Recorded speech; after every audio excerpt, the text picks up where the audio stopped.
Yan yung magpupungko, yung dulo. Kaya lang, pag ganitong hindi nag-low tide, ay delikado po nga paliguan yan dahil malakas ang current. Pwedeng hilain pa balik doon sa malalim na portion.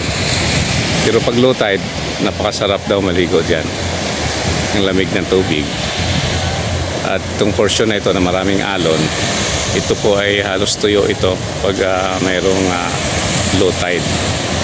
So, hindi mag out of timing yung ating dating dito.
Ang tawag ni saang. Saang nga ba si? Wala na may kuhan. Yang kamoy. May laki. Masyadong katamba. Lapit ka, sige kamayo ka. Adobong sitko. Tuna na tinola. Kainan natin kabilang mga beach. Ayun.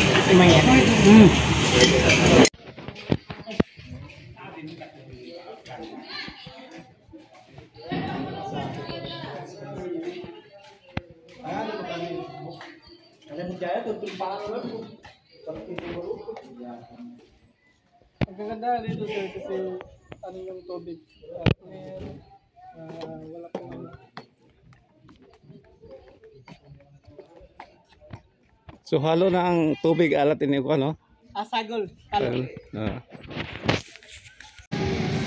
Ang sabi ng marami na ang tubig daw sa buko o niyog isa sa pinakamalinis na tubig sapagkat yan po ay galing mismo sa katawan ng puno ng niyog. Mainam panglinis ng bituka o pantog o kidney itong sabaw ng buko sapagkat ito po ay may diuretic effect sa atin pong katawan. At mamaya pagdating natin sa destination ay magpakuha po tayo ng buko.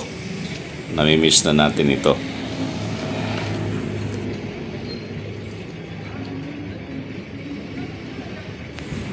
Dito po tayo ngayon sa Kitsaraw Viewing Dig. Makikita po natin dito ang bahagi ng Mainit Lake at yung nadudugawan din po natin yung munisipyo mismo ng Kitsaraw.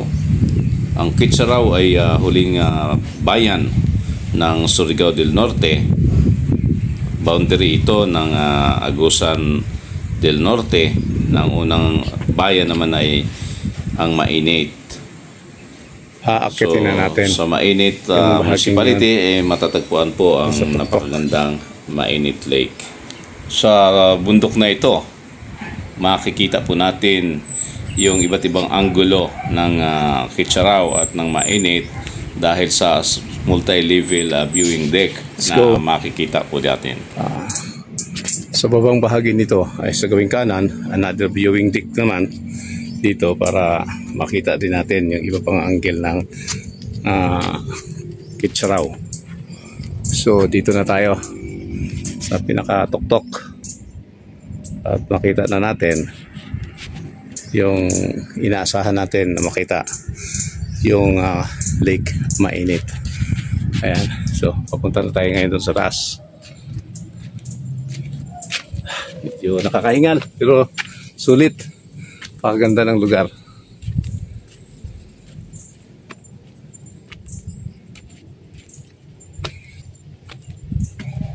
Ting tereng. Ayan. Yun. Ayan, tingnan natin. Kitsaraw viewing deck. Ayan. Okay. Ayan na.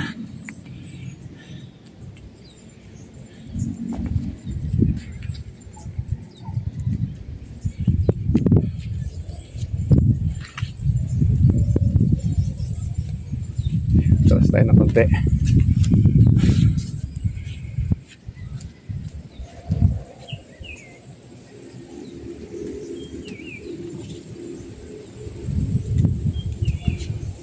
Ayan na, lake mainit.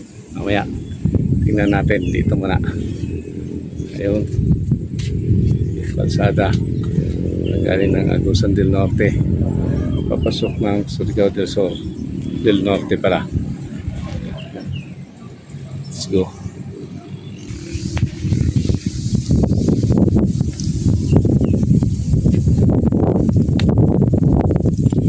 Walang maingat sa paghakbang kasi hindi puro stones na ito sa rock.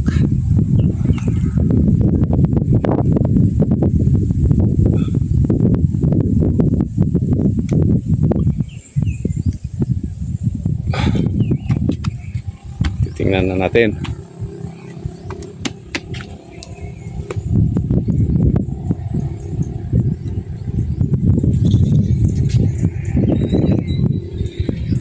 Sisilip tayo dito.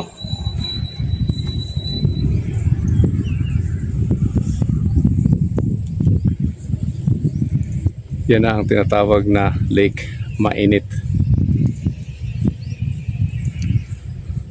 Malawak itong lake mainit na ito. Hindi ganong makikita sa camera. Medyo makulimlim. Pero labas sa camera nakikita po natin yung medyo parang umusok-usok na konti. Kaya tinatawag na lake mainit sapagkat mainit po ang tubig na nasa loob ng lawa. At maraming tubig galing sa lawa at sa kabundukan nito ay nagagamit para sa mga resort na parang mainit na paliguan. So sa galing kaliwa ay makikita po natin yung mga virgin forest. Ayan. Sana huwag din itong maging bahagi ng pagkakalbo sa mga kagubatan para mapanatili po yung kagandahan ng kapaligiran. Ayan. So gumuhi tayo rito sa kanan, kaliwa. Ayan. So ito na yung pinakamataas. Akit tayo ng ilang baitang dyan. At doon na tayo. Ayan. Ayan. So let's go.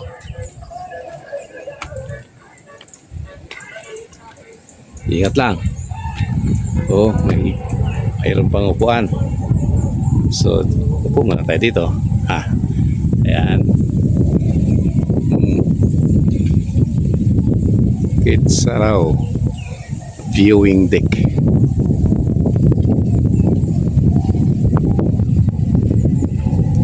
Ayan. So nakikita natin ang buong buo yung Kitsaraw. Ayan.